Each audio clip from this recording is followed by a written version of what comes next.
How important is the accuracy of the information you take in every day? Have you ever considered that the American media, generally speaking, has a vested interest in keeping its audience focused on their narrative? And additionally, have you considered whether or not the narrative carried by the mainstream media in America is actually true? The late comedian George Carlin famously quipped, "I like to form my own opinions, so I do this real moron thing. It's called thinking." Stay tuned for my conversation with noted original thinker and questioner John B. Wells in this episode of Soaring Eagle Radio.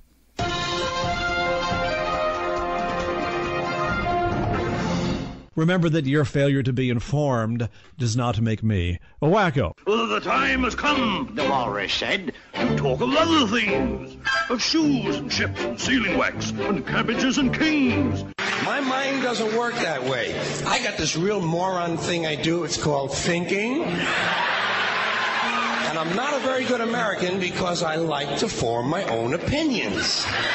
I have certain rules I live by. My first rule, I don't believe anything the government tells me. And I don't take very seriously the media or the press in this country. Toto, I have a feeling we're not in Kansas anymore.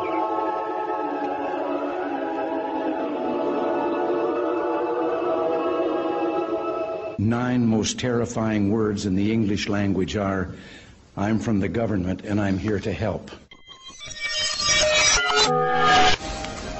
This is your last chance. After this, there is no turning back. You take the blue pill. The story ends. You wake up in your bed and believe whatever you want to believe. You take the red pill. You stay in Wonderland. And I show you how deep the rabbit hole goes. Hello, and welcome to Soaring Eagle Radio. Your host is Mike Spaulding. Get ready to be challenged and encouraged as you consider today's news and Mike's commentary from a biblical perspective. Now, let's join Mike. Welcome, friends. Thanks for tuning in to this episode of Soaring Eagle Radio. You can listen to us on Global Star Radio Network Saturdays at 7 p.m. Eastern Standard Time, Talk America Radio Network Saturdays at 4 p.m. and Sundays at 7 a.m. Eastern Standard Time, and the Prepper Broadcasting Network Mondays at 2 p.m. and 9 p.m. Eastern Standard Time. My guest today is John B. Wells. John is a nationally known media analyst, radio personality, and broadcaster. He founded and hosts Caravan-to-Midnight, a daily subscription-based television and radio program with an international audience. He also currently hosts the ARK Midnight radio program on KLIF News 570 in Dallas, Texas. John's website is caravan-to-midnight.com. Welcome to the Soaring Eagle Radio Show, John. Nice to be with you. John, very nice. Well, we met in Dallas in March, and I was just thrilled to be able to meet you and shake your hand. I have appreciated your work for a long time, and I think it's fair to say, well, I'm going to say it, and it's my opinion, so it's fair to say, right? I consider you to be one of the pioneers of what's come to be known as the alternative news genre, and very much appreciate you coming on Soaring Eagle Radio to discuss some of these things that are on our radar screens today. You just finished a weekend at the Red Pill Expo in Montana. You were joined there by such people as Christopher Monckton, G. Edward Griffin, Patrick Wood, John Rappaport, and many others. And I can imagine that it was very well attended, and that those that presented gave the attendees a lot of information to share with their family and friends. And I noticed, John, I went to the schedule and noticed that you presented on day one, and your presentation was titled, "It's All an Illusion." What was that talk focused on, John? Well, I suppose it starts with one of the former CIA directors stated that once everything the American people believe is a lie, we will have completed our mission.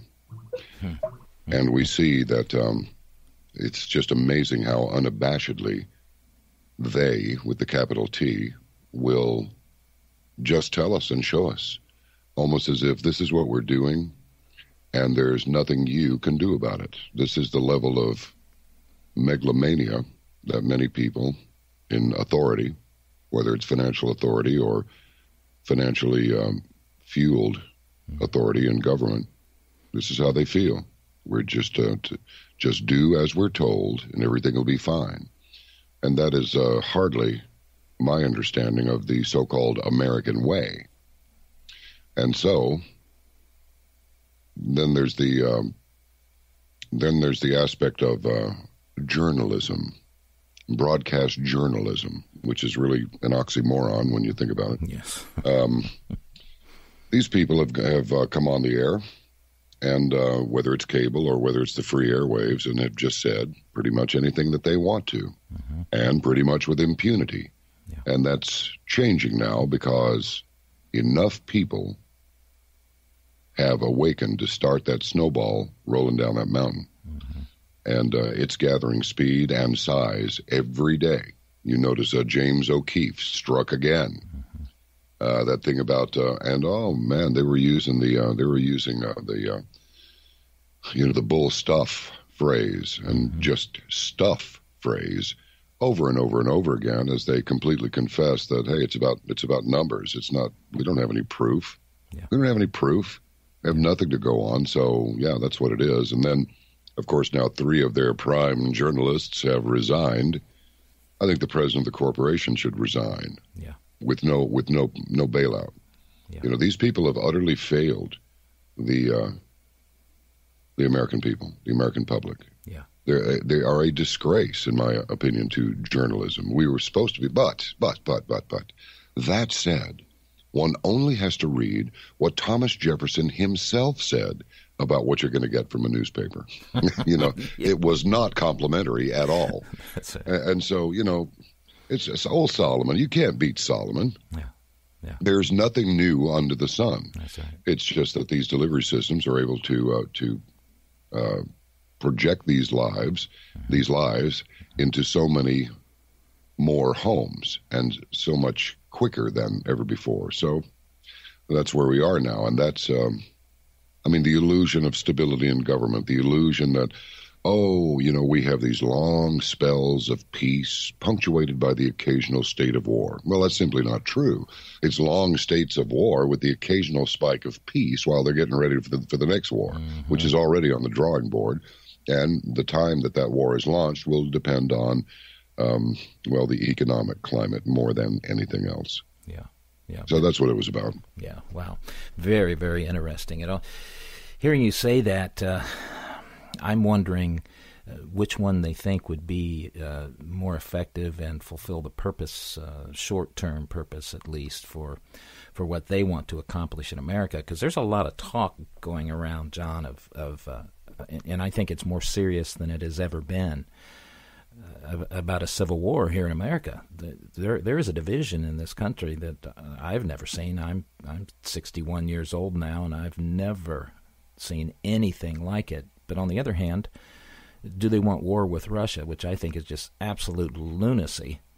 Well, either one's absolute lunacy in my view, and it would have to be ginned up by these folks that are called variously the deep state or the shadow government, however you want to refer to them. But this next war could be the war that ends all wars, and I don't mean that in a complimentary way. What are your thoughts?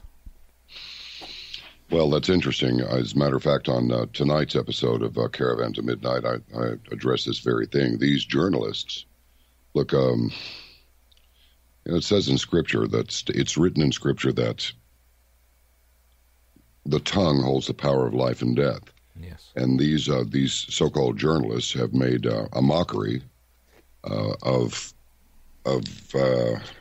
that profession. Mm-hmm. At the same time, they've made a mockery of the entire citizenry because it's widely perceived by people outside the United States that this is how we feel. In other words, they represent us. They publicly represent us and do it improperly. And they seem to be completely oblivious to the fact that sooner or later, somebody's going to get tired of this. They're going to perceive this as some kind of a threat, some sort of inside information, and just decide that they've been insulted enough.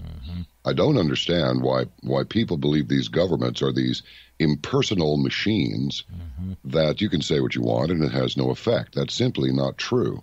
And now, I mean, what is the world to make of a citizenry that tolerates this level of dishonesty in their public media? And so the chances of starting a war with Russia, I think that some of these people like George Soros and others are so completely insane, and they have for a long time believed that a nuclear war is winnable, survivable, no problem, not as bad as everybody thinks. Hey, look at Nagasaki. It's a swinging town now. We can all recover. The most important thing to remember is that 90% of the casualties killed and wounded in any war are civilian. And when you stack that up against 90% of the general public are simply not capable of independent thinking. I'm thinking that there's a correlation there. It's because the people allow it.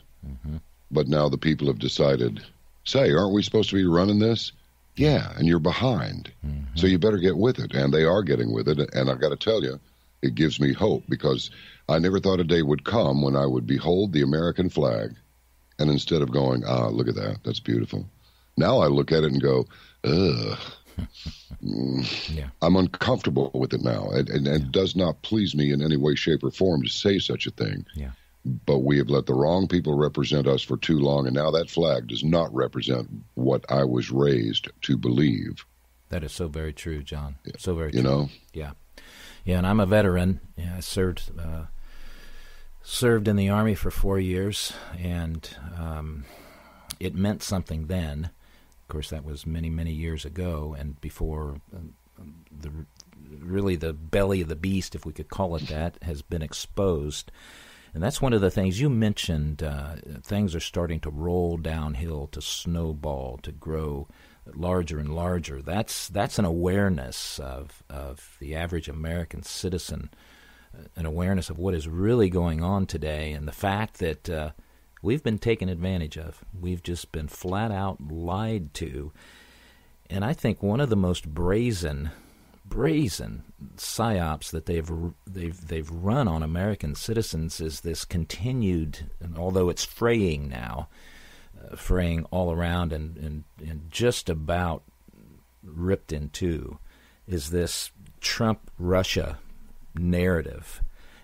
Does that story have any life left in it, John, or is that pretty much done now? I think it's pretty much done. The hardcore leftists will continue to try and beat that drum. But look, I can't remember who it was. It was one of those bunch of girls sitting around talking morning or afternoon or Sunday shows. I don't even remember. But this little gal gets on there and says that Donald Trump believes that all Mexicans are rapists and murderers, and she gets away with it. Mr. Trump at no time said that all Mexicans were rapists and murderers. He didn't even say Mexicans. He said we got people coming across the border, and among them are criminals. Some of them are murderers and rapists. Well, he's entirely correct. But now this has turned into Donald Trump said all Mexicans are rapists and murderers. And this is nothing. This is not an inaccuracy. It is a barefaced lie. Yes. But they get away with it. She should be fired for saying such a thing. Yeah. I mean, you couldn't even say Alpha Sierra Sierra on a rock and roll station years ago. That's right. You get fired for doing such a thing. You couldn't do it. But now, they can say whatever they want, and they sit there with their faces suffused with self-righteousness. And frankly, that's an emotion as dangerous as hate. That's true. So yeah. That's very true. It clouds your thinking. It makes you do irrational things, and it leads to, well, in many cases, violence, either physically or verbally. And we're warned about that in the Scripture too, for sure.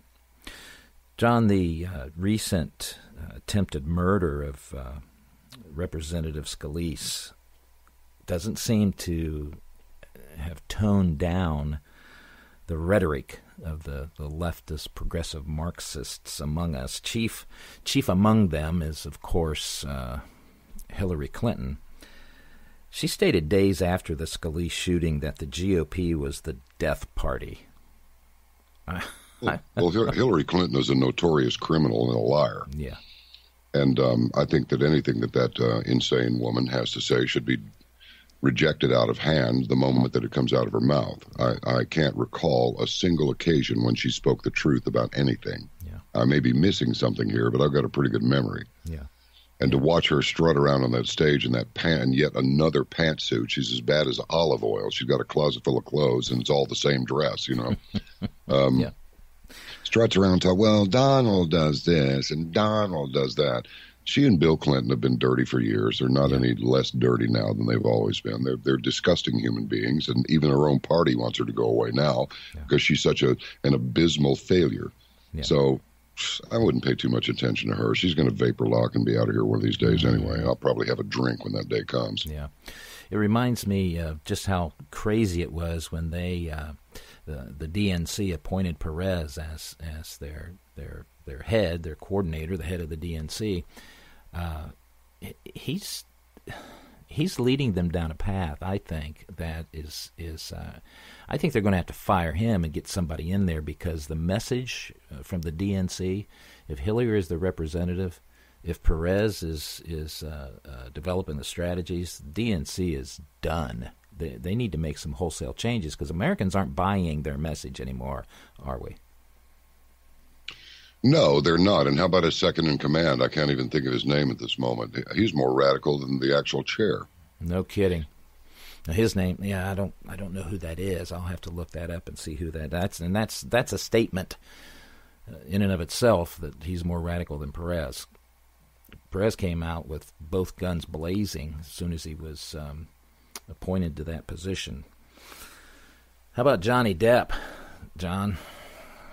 There's no reason to suggest that somebody who likes to beat up his girlfriend, drink, spend outrageous amounts of money on virtually nothing, and likes to play dress up, should be sought out as some sort of an oracle of knowledge and enlightenment. I don't understand. So I think they've also played the celebrity card about as long as they can. See, a lot of these people are closet conservatives, and now some of them are just plain crazy.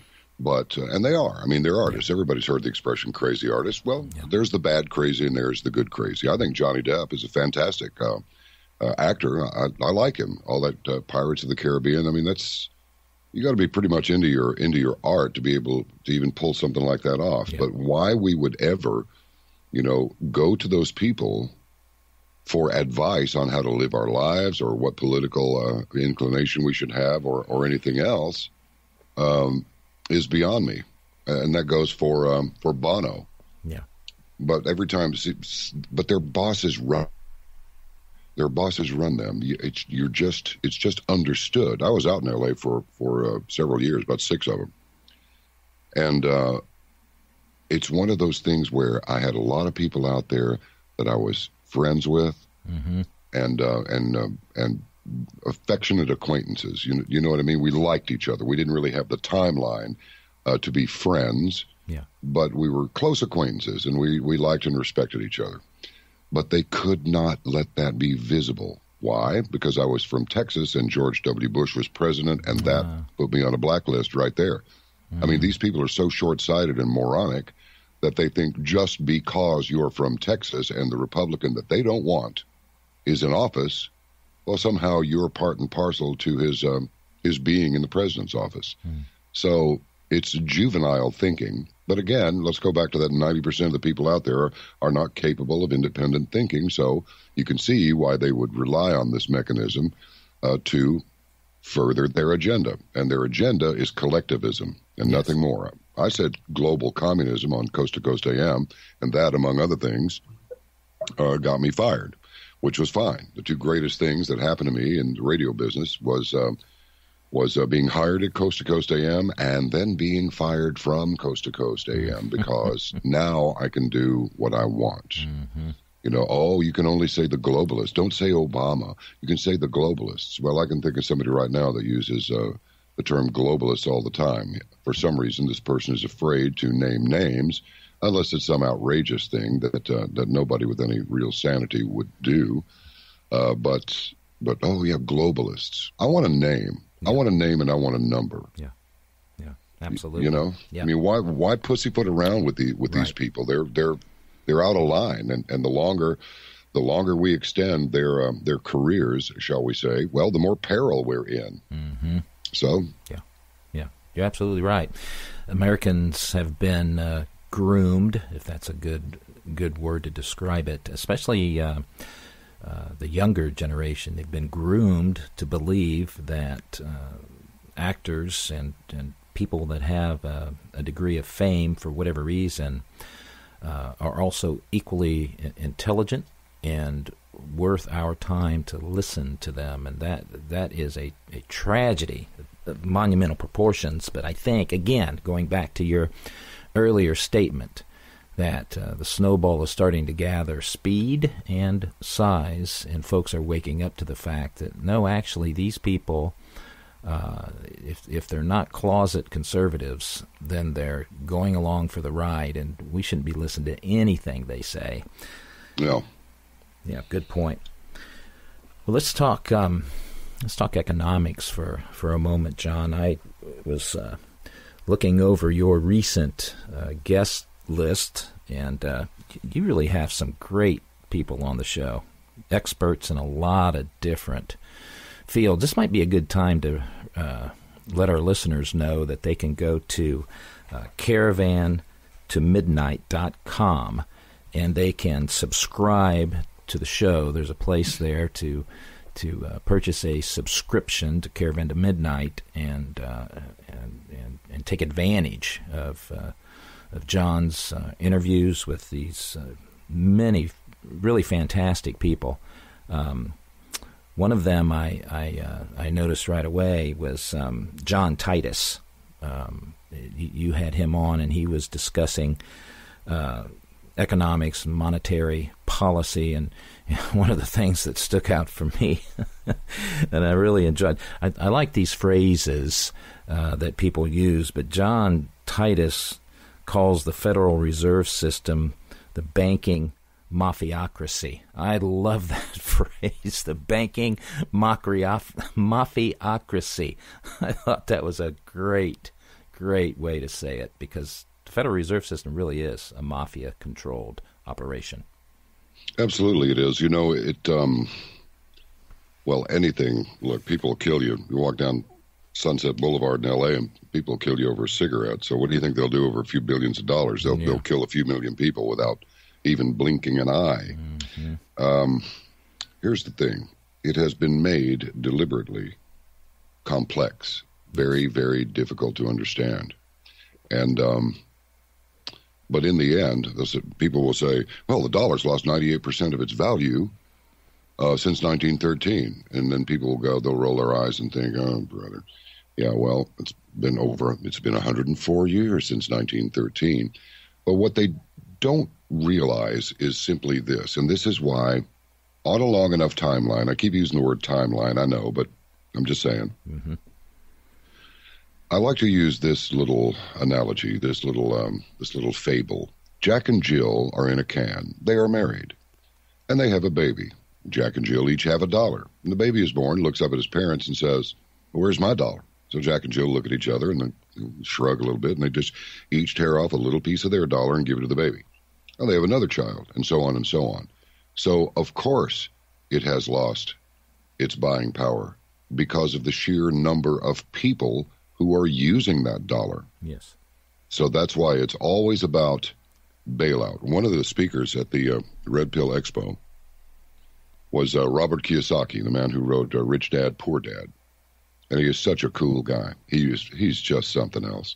Most people don't know he was formerly a Marine Cobra gunship pilot.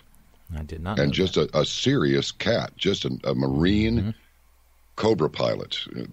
And he's of Japanese descent. So that's probably the last adversary you'd ever want to run up against, because this guy he will get you.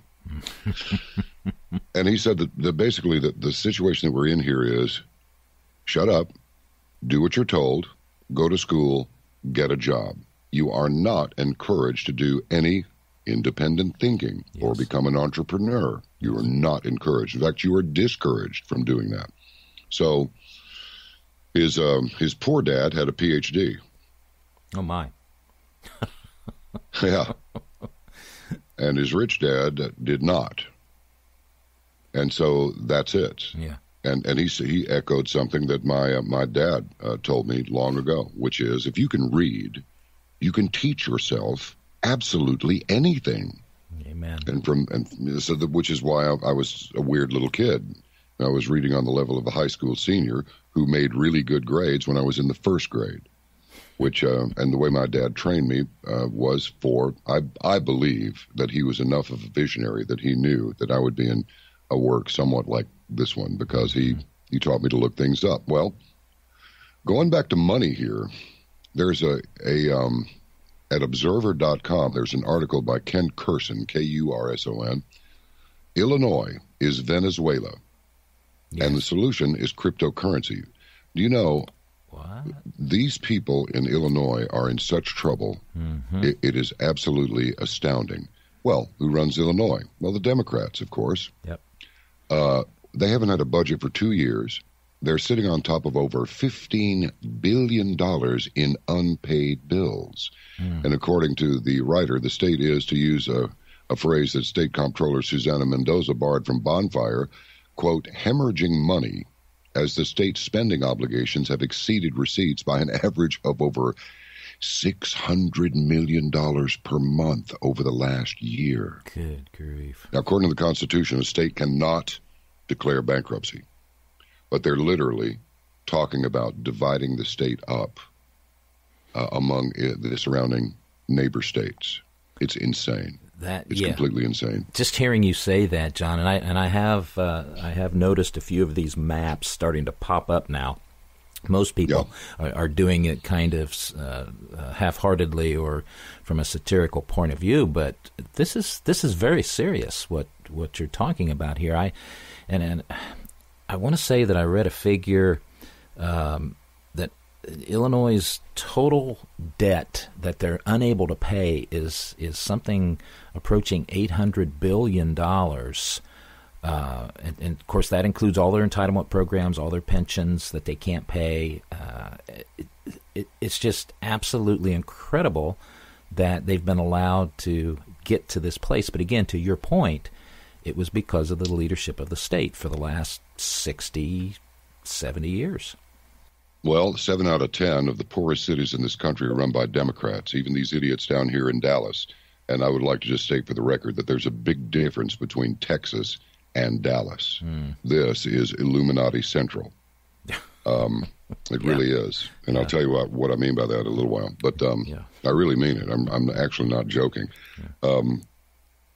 These people invested in Hawaiian villas and rare wood from Uruguay and so forth, and they can't pay the pensions for the Dallas cops or the firefighters. Can't do it.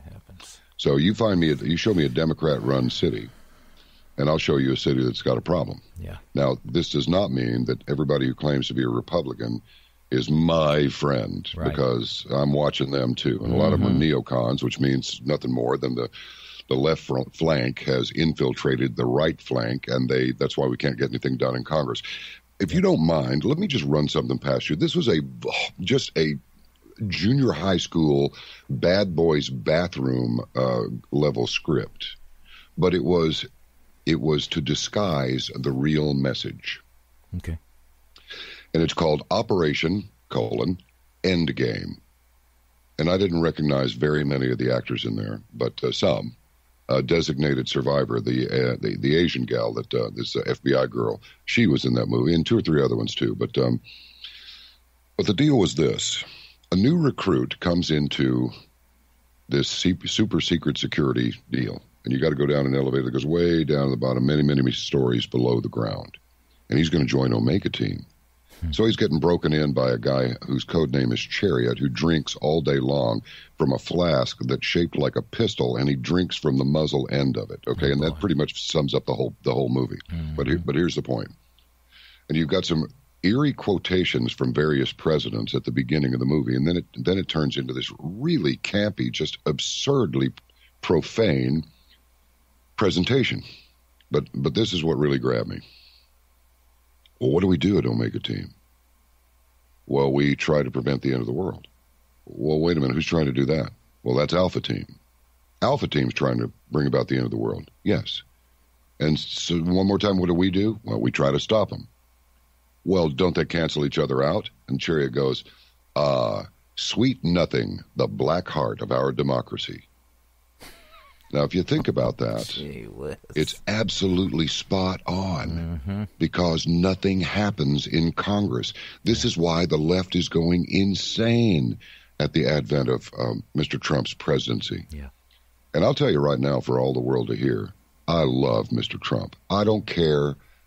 I don't care if he gives little kind of like, those little mafioso kind of hand gestures. I want him dead. This Kim Jong-un, I want him dead. I want his family dead. His pets dead. It's that thing. But he did not say that. I'm acting out. Yes.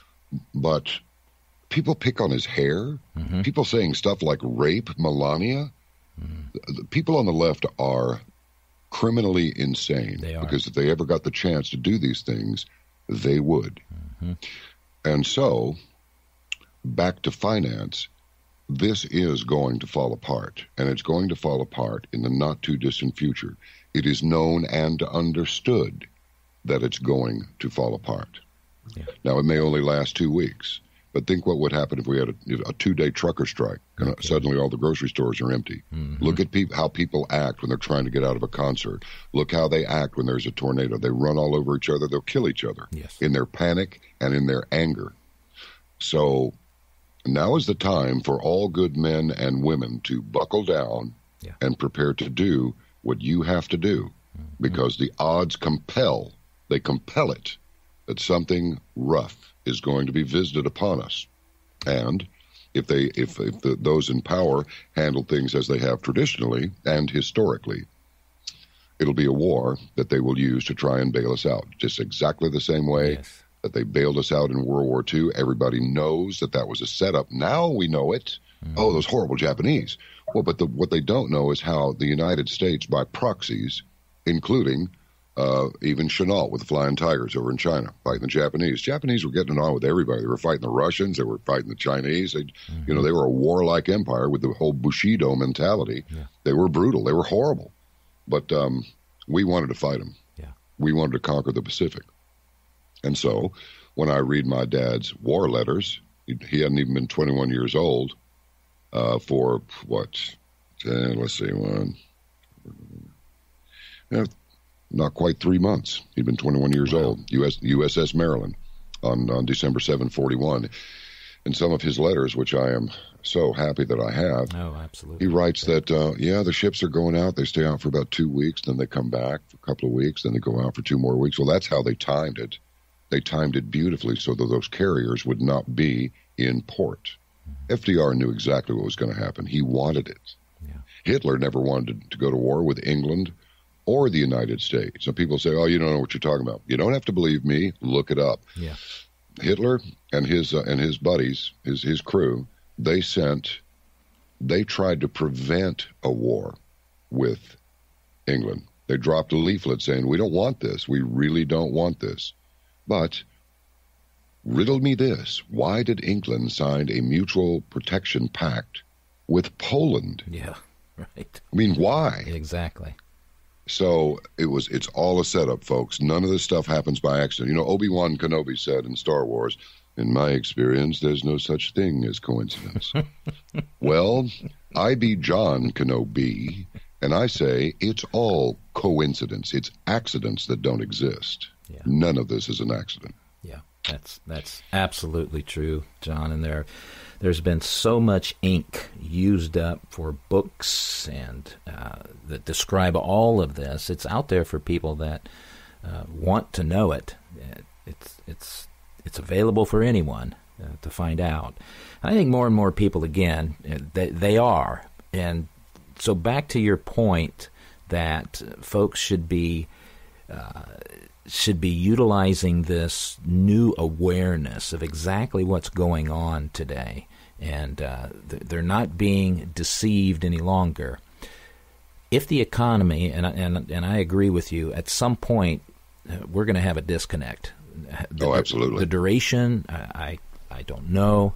The severity, I think it's going to be severe enough that we're going to see things happen in America, especially our inner cities, that we've not ever seen. And I'm talking violence. I'm talking to the degree that the military might be called up to quarantine cities. And John, as soon as I say that, especially as a pastor, some people think, "Wow, you've really got a dark view of things, a dystopian outlook on our future." And it's like, well, above all things, as a believer in the Lord Jesus Christ, I am called to understand what's going on right in front of my eyes and to tell the truth about it.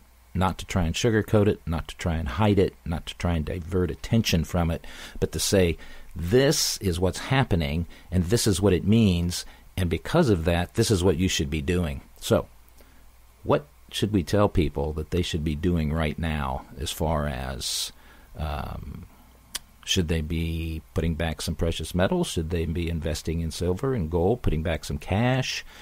They most certainly should be buying some bullets, and they should be getting some food and water stored away. Would you agree with that?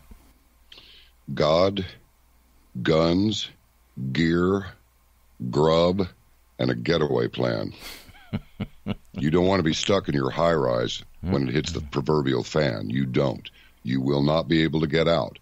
If there is any disruption on that level, you're going to have idiots out there popping rounds into transformers and bringing down the electric grid in localized areas. You're not going to want to take your car and try and drive through this. Look, I learned so many things when I became a pilot, and one of them, perhaps the most important thing, is stay ahead of the airplane. Do not get behind the airplane. Do not go into reaction mode. If you do, you're liable to wind up cracking the thing up. You don't want to do that. Always think in terms of what are the next two things that I need to do, and you'll stay ahead of the airplane. Well, this country, this country is in some pretty serious trouble. It will only be the character of the American people that will keep us ahead of the airplane, keeping in mind that a country is simply a landmass. We are supposed to be a nation. It's written in Scripture, nation shall rise up against nation. What does that mean? It means races against other races. You got the nation of this one and the nation of that one. You got the Native American, you got the Indian nation, you got the nation of Islam, nation.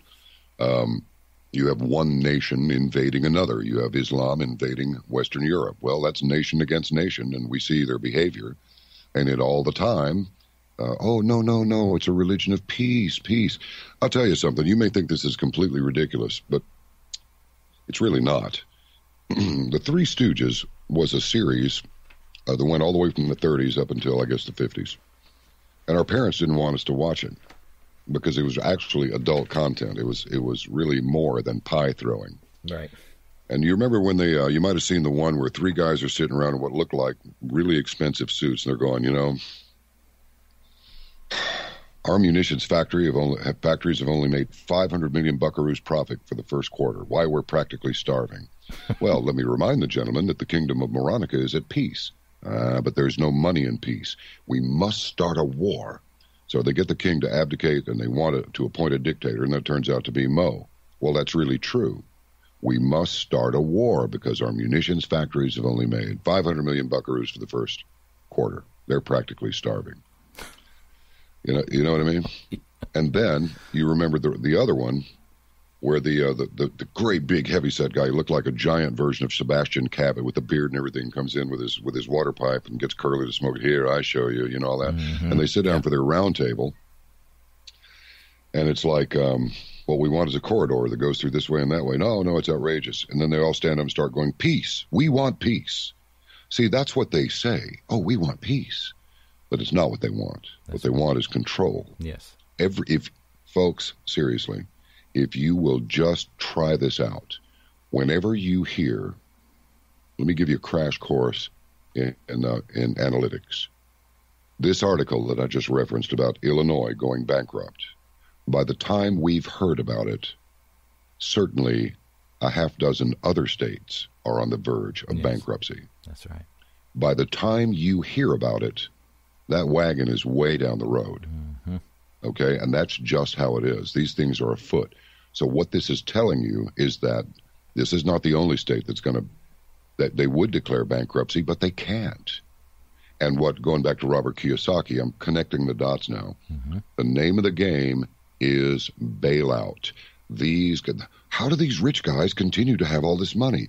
Because they get bailed out. Mm-hmm. They don't care about the legions of people who lost their homes, jobs, pensions, or anything. You must understand this. They don't care. They will tell you they care, but they don't. Just look at the behavior of the people involved in the last presidential campaign. Listen to their words. What did they say? Not how they said it, not what they looked like, not what they were wearing, what they said. Mm-hmm. And that will give you pretty much everything you need to know. What are they not saying? Yeah. Well, that's the stuff that's the most important to you, is what they're not saying. So if you will read everything that comes out of what I call, MSM, mainstream media, I call it Ministry of Smoke and Mirrors. That's a good one, John. Yeah. Read it, interpret it in the exact opposite of the way it's presented to you, and you will have a glimpse at the truth. It's just the way it is. The Washington Post, a disgrace, in my opinion. Yeah. New York Times, forget about it. Yeah. Chicago, Illinois, that bastion of liberalism, Saul Alinsky, Obama, or whatever his name really is, Clinton, all these others, Bill Ayers, all these people. Yeah. Well, isn't it amazing? Looks like their little ideology isn't working out too well for the state. They've got the highest murder rate, I don't know, in the world maybe. But Black Lives Matter. Well, just not to other black people, though, because they're out there killing each other in great big bleeding batches every weekend. Yeah. So, but people are afraid to talk about these things. Why are people afraid to speak the truth? Because it is the most powerful enemy that evil has. Yes. That's why. Yeah. And these things are easy to figure out, but they're so easy and they're so obvious that it goes right past people. Yeah. And it's not their fault. But I would also implore everybody listening to your program to understand you are a human being. Yes. You are made in the image of God. Mm-hmm. Satan hates you. Yes. If he can't get you an overdose on heroin, well, then he'll settle for 5 years of abuse in prison for possession of a controlled substance. He will dazzle you with everything you could possibly want. And then, the moment you relax and you think you've got this, that's when he throws you under the bus and you are run over and destroyed. You are a human being. You can learn. But what you must do, and I've lived this, Mike, pray to the Lord. Yes. Do what you want, but I just say, I do not pray directly to Father. I pray in the name of his Son, Lord Jesus Christ, or I just go straight to Jesus knowing that Father is listening. Ask him to give you wisdom. Yes. Ask him for supernatural wisdom. Yeah. Ask him that if it's his will, meaning if he's all right with this request, grant this. I'm asking you for it. I can't do this by myself. I can't. Yeah. The more I try to handle it, the more out of shape it gets. I'm at my wit's end. I need help. And then one of my favorite pastors in the world is First Baptist Church of Charles, down at First Baptist Church of Atlanta. Charles Stanley. Yes. I don't know what happened here. Excuse me. When he said, no, people will pray and they'll say, oh, God, help me. Oh, help me, help me.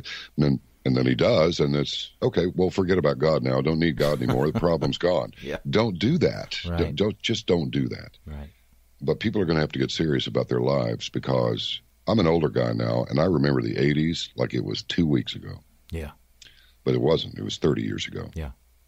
And isn't that the truth? Yeah. I mean, look how fast this year's gone by. We're almost all the way through half of the year. Yeah. And the second half is going to go even faster. And there's going to be some turmoil here. A lot of people are saying September. I don't have any kind of a set date or a description of an event that's scheduled, and that schedule being set in stone. Yeah. But this is going to be a rough year because they're not finished messing with Mr. Trump yet. because he is disrupting their entire agenda. Yeah. And it needs to be disrupted because it's an evil agenda. Mm-hmm. And look at this kid Seth Rich. Yeah. Oh, those weren't even mortal wounds. Yet they had cops swarming all over his room. One of the surgeons, if it's to be believed, it's just a report. I don't know this to be a fact, but he said it's going to be pretty easy for people to figure out who I am because I was on duty that night, but I can't stay quiet about this. I was going to, we dressed him up and all that. I've seen these wounds before. They were not life-threatening. Guy didn't even know he was shot at first. Mm-hmm. And I was just going to wash him out in the morning and get him patched up. Well, they just let him go. They just let him go. Yeah. They wanted Seth Rich dead. All the stuff about the email leaks, Hillary Clinton and she kept saying her private email account. Well, it wasn't a private email account. It was a private server that she was doing government business on, and it was an unsecured server. Yes. Now, here's the other part. Is the NSA this wonderful, all-knowing, all-seeing, all-recording, every fax, every text, every phone call, landline, cell phone, whatever? Or is it not? So do we think they had those emails, or do we not believe? Yeah. Do we think that Bezos got a $600 million a year contract to run cloud services for CIA. Mm-hmm. So do we think that they knew that, please, without some really, really serious manipulation through the Tor browser and everything else, you can find out exactly who sent what, when, and to whom. Yeah. No problem. So either the NSA knows everything or they don't. So which is it? Mm-hmm. So why are they playing this game with us? Yeah.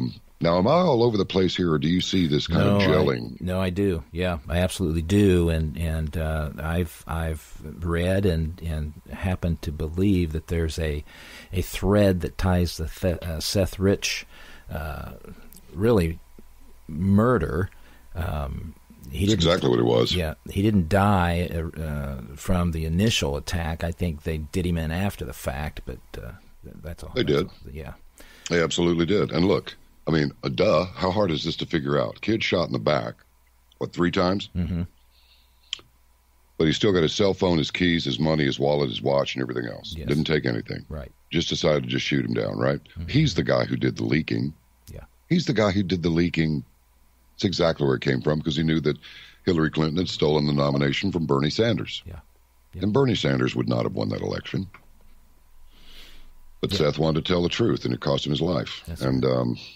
And we should not back off of Seth Rich. We should not let this 27-year-old man just die for nothing. Yeah. We need to do something about this. Yeah, that's what they're trying to do, John, is to completely bury it and distract us with other things. Well, it's up to us to not let that happen. That's exactly right. We'll watch all these movies about these valiant truth tellers and these valiant investigators who just will not stop. So what, we're going to sit in our chair and eat popcorn and drink soda pop and admire this hero on the screen, but we're not going to do anything, right? Because we're phonies? Yeah. My father told me something very important. If you don't mind, I'll give it to you now. Yes. Failure to act on opposition becomes your position, and the very thing that prevents your progress becomes your way of life, your false reality. Wow. That's a beautiful way to see it. And it's absolutely true. It is true. Yeah, it is absolutely true. Let me tell you something about the Red Pill Expo. Yeah. Want to hear something? Yeah. Now, this is your show, and I'm just doing all the talking. That's good. They're listening to this episode, John, because you're on it. They hear me all the time, so you have the floor. Bless them, each and every one, including people in CIA and NSA, because I'll tell you what, I know that, and I know this for a fact, there are some good people in CIA, FBI, and NSA, and DIA, and all the other ones. They are good people. They are competent, brilliant people, and not all of them are on board with this nonsense. Yeah. They are not. I agree. Okay? There are a lot of Eddie Snowdens out there. Yeah, I agree. And if there weren't any Edward Snowdens in there, what would they be stuck with? A rigid structure of enforcement. Mm-hmm. So they can't escape that. So don't think that just because I mentioned something about CIA or NSA that I'm dissing them all. I'm not. Yeah, they do some excellent work, and the only time we hear anything about them is when something messes up. Mm-hmm. Okay, the rest of the time, they've saved a lot of people. They've done far more good than bad. It's their bosses that are the problem. Yeah.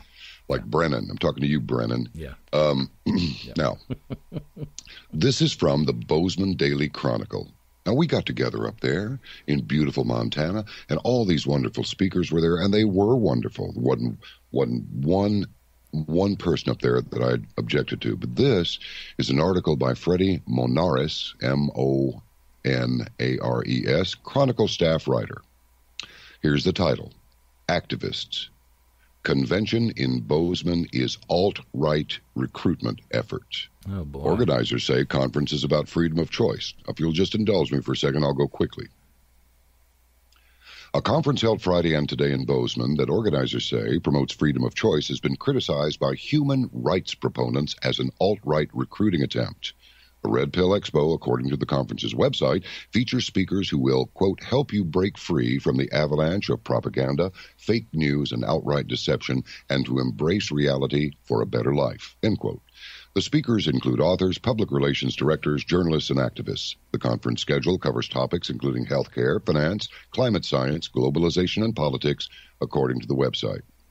But Rachel Carol Rivas, co-director of the Montana Human Rights Network, said the wide-ranging topics are purposefully, which is an incorrect use of the word, it should just be purposely, but they've all picked up on purposefully, just the same way they say, it's very concerning, which is also a moronic usage, designed to recruit people to white supremacist or alt-right causes. Alt-right is a term embraced by some white supremacists and white nationalists to refer to their ideology, which emphasizes preserving and protecting the white race in the United States, which I personally don't have a problem with since everybody seems to be protecting all the other races, so I don't see why the white folks should be left out, but maybe that's just me. Carol Rivas said in a statement Thursday that organizers for the event hope to find people who will attend due to being interested in one topic and then be exposed to the wider right-wing agenda. So Carol Rivas wrote, folks should know what they are paying for when they walk in the door. Many well-meaning people may not have had their guard up about this event, but they should. And then Debbie Bacigalupi, a volunteer for the conference who's listed on its website as manager for exhibitors and sponsors, said she didn't even know what the term alt-right meant. She said the event welcomed people of all political backgrounds and people should not be criticizing the event before they attend to see what's going on. But here's the other part, and then I'll cut to the chase here. The convention's chairman, the convention's chairman, G. Edward Griffin, is the founder of Freedom Force International, which, according to its website, is a network of men and women who are concerned over loss of personal liberty and growth of government power. The name of the expo is taken from a line in the reality-bending sci-fi movie The Matrix. Now, the website states, in spite of differences in culture, nationality, race, religion, lifestyle, education, and economic status, we are in solidarity with the Creed of Freedom, which is a statement of principles that guide us in our mission. Okay. So a link on the organization's website says, Red Pill Expo, because you know something is wrong. The event in Bozeman is being held at the Commons. Organizers said tickets were sold out, and Caravan-to-Midnight had a lot to do with that. Carol Rivas said the term red pill taps into a ready-made crowd of extremists. In her written statement, she said, the name of the event is frequently used by the alt-right to indicate that its followers are the only ones who know the truth about what's really going on in America today. And here's the last line. There is no reason Bozeman needs to put out the welcome mat for a gathering like the Red Pill Expo that builds off of conspiratorial tendencies and props up extremists. Wow. This is a set of brazen, barefaced lies. And by the way, folks, it's barefaced, not bald-faced. Okay? So there you have it. It's so true, John, and that is a good example to tie into. I wrote an article a couple of weeks ago related to the Southern Baptist Convention meeting, their annual meeting, where a resolution came to the floor, and the resolution had exactly to do with what you're talking about, and I'll read two two of the paragraphs from the resolution. It says, there has arisen in the United States a growing menace to political order and justice that seeks to reignite social animosities, reverse improvements in race relations, divide our people, and foment hatred, classism, and ethnic cleansing, end quote. Now, after I read that, I wrote in the article, for many Americans, this writer included, and I won't give the pastor's name that brought the resolution to the floor, but he perfectly described the 8-year reign of terror known as the Obama presidency, because that's exactly what Obama did. But then he goes on with the resolution, quote, this toxic menace, self-identified among some of its chief proponents as white nationalism and the alt-right, must be opposed for the totalitarian impulses, xenophobic biases, and bigoted ideologies that infect the minds and actions of its violent disciples. And I thought, this is coming from the Southern Baptist Convention, the largest Protestant evangelical, allegedly conservative denomination in America, and this was narrowly defeated. It received 58% support. It only needed 66% to be adopted. We've got a problem, John, in America when Christians think that the alt-right has something to do with white supremacist nationalism and has nothing whatsoever to do with trying to advance the truth and get people to wake up to what's really happening. We've got a problem in the church today. Well, I'd say follow the money. Yeah, for sure. You know, here's the thing. But for the grace of the Lord, I would be the angriest black man to ever walk around in America. Yeah. But I can also tell you that if there was so much as a fraction of my personality in that black young man who is angry, I would look around and decide whose program I really want to get with. Mm-hmm.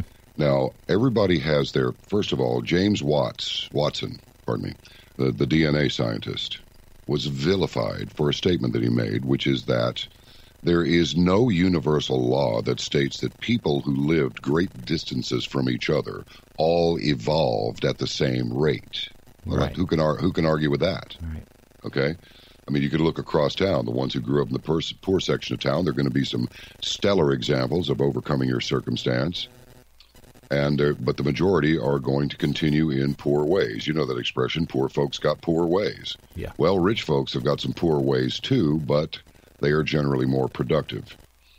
But is it jealousy or what is it? I mean, when you look at this Coudenhove, Coudenhove-Kalergi initiative about the mongrelization of everybody except the elites yes. who will run things. Yes. Yep. They even mentioned that there will be no more discrimination based on IQ or anything else. And then you go to 1984, where it's such a delight to take words out of the lexicon because before long there won't be any words in the lexicon that can be used to insult anybody. Yes, so true. Are you wrestling a bear? Yeah. So here's the thing. I don't think white people have accomplished very much at all, frankly. The only thing they did was come out of the cave and make steel, build ships that sail on top of the water, build ships that go under the water, go to the moon, split the atom, cure disease, and build civilization. Otherwise, other than that, they haven't done anything. So you'll notice that every black man who has become a success abandoned the ghetto mentality and went out into the world to improve himself, to be prosperous, to be productive, yes, and to make a good life for himself and his family. The ones who cling to the hateful rap music, which who could imagine that would have been allowed, like Cop Killer and all this other stuff. I mean, who said that was okay? Well, right. The leftists. Yeah. They wanted to haul Frank Zappa in for obscenity, but they let all this stuff about raping women and shooting cops. Oh, that's fine. Yeah. I mean, can nobody see, except for you and me, that this is planned? Right. Look, before you can hook somebody on dope, what do you have to do? You got to get them to take some. Before you can hook somebody on porn, what do you got to do? You got to get them to look at some. Mm-hmm.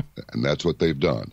When you get the authorities, by paying them off, to allow people to take some and look at some, so to speak, then you know that it's all by design. This isn't just some spontaneous revelation that, say, what we need to do is rape and pillage and destroy white culture. That's what we need to do.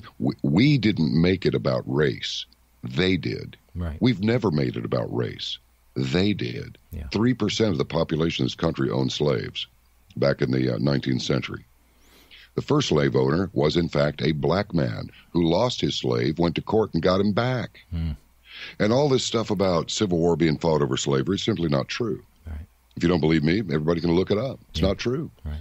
That came in at the very end of things to tip the scales. The humanitarian aspect of it came in then. Yeah. And I would advise everyone to look at what happened to South Africa and notice the picture of George Soros standing next to his willing dupe, F.W. de Klerk. And that country has descended into failure and chaos. Yeah. And we did it. Why did we do it? They didn't want to be part of the central banking system. Yes. They were a nuclear-armed power. They wanted no part of NATO. Well, that's just not going to work. So you're not going to play ball with us? We'll destroy your country. Your women will be raped and murdered, and your men will be, well, what the Zulus do to people that they conquer. They turn them inside out. Yeah. So people need to get a grip and get away from their TV set and understand you're facing some real challenges here. And they will. If you don't wake up and get ahead of your airplane, you're going to crash. Yeah. You're going to crash, and you're going to end up in a burning hole in the ground. Yeah, and that's just how it is. Yeah. So some of my words strike people like steel. This guy sent an email that said, I get one every once in a while that say, well, you hate gay people. It's like, I don't hate gay people at all. I was a theater major. I know a lot of gay people. Mm-hmm. Do I like what they do? No. Do I like being leched on by another man? No. So this other man writes that every time I hear you, make a little mocking statement about a Bruce Jenner or somebody like that, say, you know what, I feel like a woman today. I think I'm John B. Wells, and I feel like a woman today. I think I'm going to put on a nice bra and panties set. He goes, and when I hear you talk about some man painting his toenails, it just sends a chill through me. It's like, pal, I got some news for you. I don't care what you do. I just don't expect for you to attempt to drag the civilization down to where no matter what warped act is performed, that we're going to label it normal. Yeah. We've had enough of this. Mm-hmm. Normal is now abnormal. Yeah. And common sense is completely uncommon to the point that it's rare. But that's the agenda. Yeah. You destroy everything. Yeah. You destroy everything that was traditional. Destroy the family, destroy the morals, just destroy everything. Mm-hmm. All wide open. Just do what you want. Yeah. Along with that, how does this one grab you, Mike? I just think God wants me to be happy. How do you respond to that? Here's what I respond, and I've done this a number of times over the years, John. God is not interested in you being happy. If you survey the Scriptures, what God is interested in is you being holy. He is interested in you living a righteous life. In fact, the Bible says that God is about the business of conforming you into the image of His Son. He's trying to make you more like Jesus every day. He's not interested in whether or not you are happy about that. He wants to make you holy. That's a big, big difference, John. That's a huge difference. Huge difference. Yeah. It really is. It really is. To be Christian and to try to be as much like Lord Jesus as you can does not mean you're going to be a boring person who walks around in frumpy clothes. Correct. That's not what that means. It doesn't mean that you're going to lead a boring and square life. Just, okay, and just walk around just like you don't really want to do it. People will have you believe, if they can get away with it, that Christianity is about restriction, right, when it's not. It's about freedom. Mm-hmm. Yeah. Yep. Freedom. It's about not dying in a fallen state. That's exactly right. You don't want to do that. I mean, there is no time in eternity. You're just there. Much like this drug that they've invented in the UK if they administer this drug to you, it will make you feel that you have been in prison for 1,000 years. Wow. Hadn't heard Check this. it out. Yeah. Look it up. No, it's real. They do a lot of weird stuff down at Porton Down. Wow. They really do. Yep. Yeah, that's crazy right there. Wow. So you're just separated from God forever, meaning you can't even measure time because where you are, it doesn't exist. Yeah. That's rough. Yeah. You don't want that. And the other part, Mike, is what if we're right? What if you're right with what you preach? Yeah. What if I'm right with what I preach? I'm not a preacher or a minister, but I still pop off about it. Yeah. What if we're right? Are people really willing to risk that? Yeah. Many are. And that's a sad commentary on where we're at today. Well, they've made their choice. They have made their choice. That's that whole free will thing. Yeah. Well, the point that, folks, the point that John has been making, and he's made it very, very clear, and he's made it very, very strongly, is this. We have a responsibility as Americans to safeguard our freedoms and our liberties, even if that means that we have to stand up and take to the streets. Now, that may sound strange to some listeners coming from a pastor. I think the church has fallen down on the job in these days. There are too many pastors that are more concerned about the numbers, because numbers translate into dollars, and dollars translate into more buildings and all of that stuff. They're more interested in that than they are standing behind their pulpits and telling the people that are looking at them the truth of what's going on in our government, the truth of what the agendas really are. And I think it's high time for pastors to stand up and be bold and proclaim the truth. It's not about a popularity contest. It isn't about the number of fannies in the pews. If people leave and go somewhere else, then you'll be left with the true believers and those that will become involved and do something to turn this nation around. We have a responsibility as citizens, and we have a responsibility as Christians not to sit by idly and watch our nation go down the proverbial toilet. Not only that, but we can be complicit even if we don't know. It's that ignorance of the law is no excuse. Yes.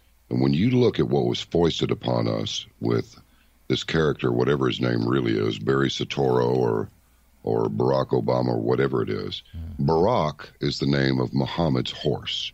They continue to refer to Barack Obama in some circles as a Manchurian candidate. And I've said this before, and I'd like to say it on your program. Sure. A Manchurian candidate does not know what he's going to do until he gets the trigger. A certain song, the lady in the polka dot dress, whatever it might be, that walks through the audience. Yeah. Then he does something that he had no idea he was going to do, like go grab his deer rifle and punch somebody out. All right? Yeah. Barack Obama was a Trojan horse. Yes. Barack, Muhammad's horse, Trojan horse. Coincidence? Yeah, kind of an interesting one. But here's the thing.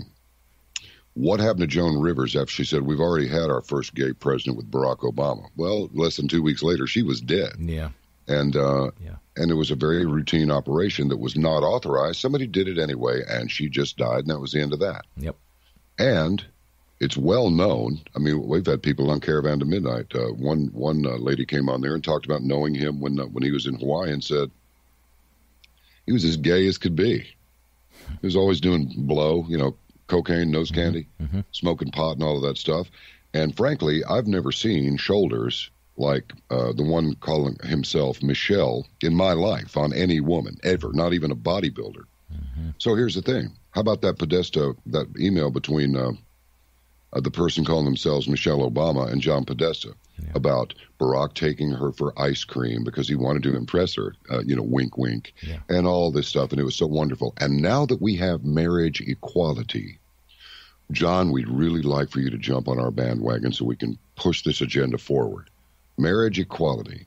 I think we just got duped by having a gay couple in the White House. And then when gay marriage was legalized, light up the White House in gay colors. Wow. Because we allowed this and did not protest, that's on us.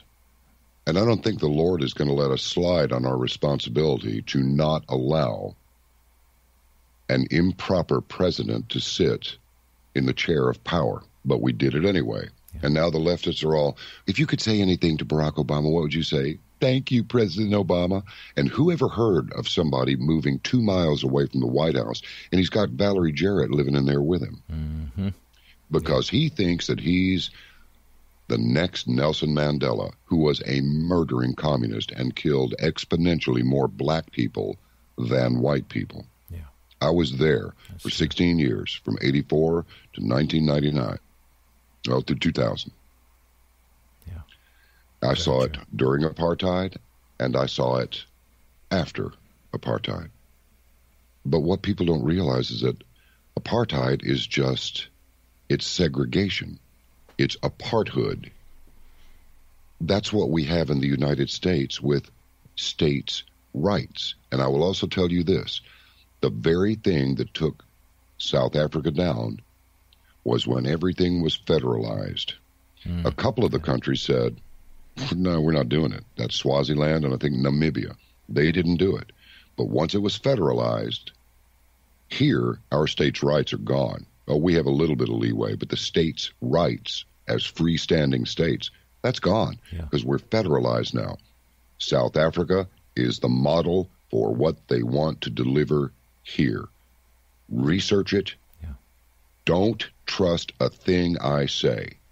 Look it up for yourself. Do your own research. Do not rely on anybody as some kind of a Messiah unless it's the Lord Jesus Christ himself. There's only one Messiah. Yes, amen. And he is the only one who by himself can appear and save whatever he wants, just as his Father in heaven does whatever he wants. He does as he pleases. It's God does not, nor Jesus, they do not require our protection. We require their protection. And I submit to you that the reason Donald Trump is president now is because a lot of people were praying. He has said, if you will turn from your evil ways, I will hear you from heaven and I will heal your land. Well, we got a temporary stay of execution. So let's not decide, problem's gone, don't need God anymore. Right. Yeah, that would be a horrible decision. Worst thing ever. Yeah. And one last thing about pride. I decided I would look up what pride meant. What do you mean pride? Pride cometh before a fall. Oh, this person had pride. The devil has pride. Wait, what is this? So I got into it. Took 5 minutes. Pride, one definition is a sense of satisfaction over an achievement, contentment at reaching a goal. But the pride that is the dangerous pride is our rejection of the proposition that we rely on God for everything, including our very next breath. Yes. That's the dangerous pride. That's the one that'll get you separated from Father for eternity. Amen. And that's a long time because there is no time in eternity. Amen. Yeah. And I'll leave you with that. Yes.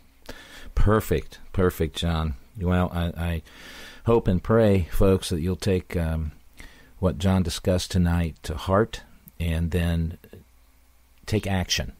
Don't just say, yeah, I agree. Get up and do something about it. That's the point that we were making continually through this. John, before we go, I know that you're doing some different things at Caravan-to-Midnight. I noticed that Dr. Dave, is it Janda or Janda? He just says Janda. Janda is going to be joining the lineup there. Did I see 2 nights a week? Is that correct? Yes. You know, it's amazing. He's been doing his program, Operation Freedom. He's a surgeon. Operation Freedom. Get it? Perfect. He's been doing that out of WHAM, WAAM, 1600 out of Ann Arbor, I think since 2010. Yeah. And so now, he does that radio program on Sundays. I do the terrestrial adjunct to Caravan-to-Midnight, call it ARK MIDNIGHT, because I did that whole mothership thing on the bridge and all that. It's slightly confusing, but not really. That's 9 to midnight Central Time on radio station KLIF, and you can just go to their server, to KLIF.com, and hear it. And we always post those shows on YouTube as soon as we can afterwards, because we're exhausted by the time we go to sleep at 3 o'clock in the morning. But no doubt. But when you think about it, so we do Caravan-to-Midnight, I host Tuesday through Friday, and then do ARK Midnight over the terrestrial airwaves on Saturday. So that's 5 shows. Dr. Dave does Monday and Thursday on Caravan, and then his own radio show. So you get altogether 8 programs per week. We're on episode 766 today, I believe. Wow. And it's $60 for the year. It's absolutely unbeatable. We are completely and totally member supported. It is the greatest audience anybody could ever hope to have. Best audience on this or any other planet, as I like to say. So yes. We ask you to take a look at our YouTube channel. You're going to like it. We post our news segments every day. We give that away for free because some people cannot afford $5 a month. It seems like a stretch to many of us, but it's some people's reality. And still, as soon as they get the money, they join us because they find it helpful. Mm-hmm. They're wonderful people. They help each other. I read a letter from a person today. I don't want to say whether it's a man or a woman. I just don't want to embarrass them or put them on the spot. But this person's had all kinds of health problems and everything else and had financial difficulties, but was a teacher teaching the unteachable, according to the school system, never let him know what she was doing. And she said, I just blew it. I'm not a rich person, but I would like for you to give this $60, put this $60 toward a membership, and I would like for it to be a veteran because my father was on the beaches of Normandy on D-Day, and I'm so proud of him and every veteran out there. Yes. This is the kind of people you're in league with. They're wonderful people. You know, every once in a while we get somebody that's a little cranky, but all we have to do is talk to them for a minute, and then they go, I'm sorry, I was just, I was ticked off about something else. Right. I'm sorry. I mean, it's a great family. Yeah. And we welcome people into it all the time. And you'll hear people say, we're free from corporate influence. No, you're not. We're not attached to the mainstream media. You are the mainstream media. Well, we're not. And talking about that's for sure. Talking about global communism is what got me kicked off coast to coast. And we talk about it all the time, but not to the point where people get sick of it. We just want people to understand what's happening to them. That's right. Caravan-to-midnight. Caravan-to-midnight.com. Yep, and the response has been amazing, and we just welcome everybody to at least try us out. Yes. Please do that, folks, if you haven't already.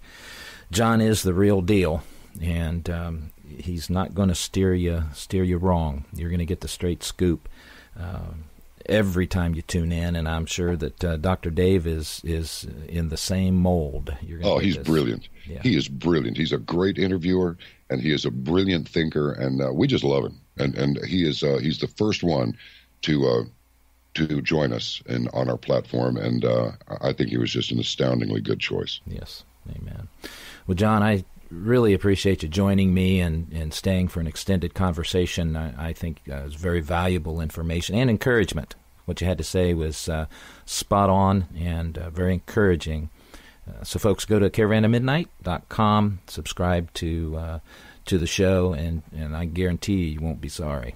John, thank you very much. Thank you, Pastor Mike. God bless you and your listeners. Thank you so much. Soaring Eagle Radio is a production of Transforming Word Ministries and is released under Creative Commons Attribution, Non-Commercial, No Derivatives 4.0 International License. You may subscribe to the show on iTunes, follow us on Facebook where you can discuss this episode, and follow Soaring Eagle Radio on Twitter at Soaring Eagle Rad, and listen to every episode from our website, www.soaringeagleradio.com. The opening audio montage collection was created by Micah 68 Productions. Visit them on the internet at www.mika68.com for more information. Friends, remember the Apostle Paul's admonition to the believers meeting in Rome. Therefore I urge you, brethren, by the mercies of God, to present your bodies a living and holy sacrifice, acceptable to God, which is your spiritual service of worship. And do not be conformed to this world, but be transformed by the renewing of your mind, so that you may prove what the will of God is, that which is good and acceptable and perfect. I'm your host, Mike Spaulding. Thank you for joining us today for this edition of Soaring Eagle Radio. Thanks for tuning in today to the Soaring Eagle Radio program. For more information about the show, write us at Soaring Eagle Radio, 682 West Grand Avenue, Lima, Ohio, 45801. You may also contact Mike directly by email at the following address, pastormike@woh.rr.com. God bless you today as you seek Him.